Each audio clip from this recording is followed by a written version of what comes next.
கஜகஸ்தானில் தரையிறங்கும் போது விமானம் விழுந்து நொறுங்கிய விபத்தில் 72 பேர் உயிரிழந்திருப்பதாக தற்போது அறிவிப்பு வெளியாக இருக்கிறது. இதுகுறித்த கூடுதல் தகவல்களோடு சிறப்பு செய்தியாளர் முகிலன் இணைக்கிறார். முகிலன், இந்த விபத்துல உயிரிழந்தவர்களோட நபர் எண்ணிக்கை தெரிய வந்திருக்கிறது, தகவல்கள் என்ன?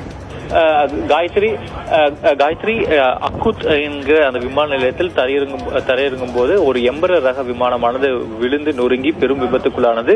தற்போது அதாவது பேர்ட் ஸ்ட்ரைக் என்று சொல்வார்கள், வானில் நடுவானில் பறந்து கொண்டிருக்கும் போது அந்த பறவைகள் கூட்டம் அந்த விமானத்தில் மோதியது. இதனால் ஏற்பட்ட அந்த தொழில்நுட்ப கோளாறு காரணமாகவே, இயந்திர கோளாறு காரணமாகவே அந்த விமானமானது விழுந்து நொறுங்கி இருக்கிறது. அது வெடித்து செல்லக்கூடிய அந்த காட்சிகளை நாம் பார்த்தோம். தற்போது அதிகாரப்பூர்வமாக கசகிஸ்தான் அரசானது சுமார் 42 பேர் வரை உயிரிழந்திருக்கலாம் என்றும் தற்போது அறிவித்திருக்கிறது.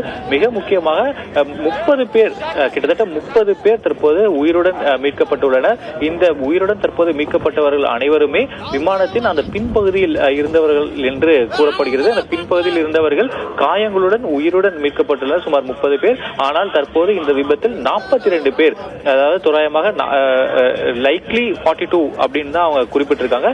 42 பேர் தற்போது உயிரிழந்திருக்கின்றனர்.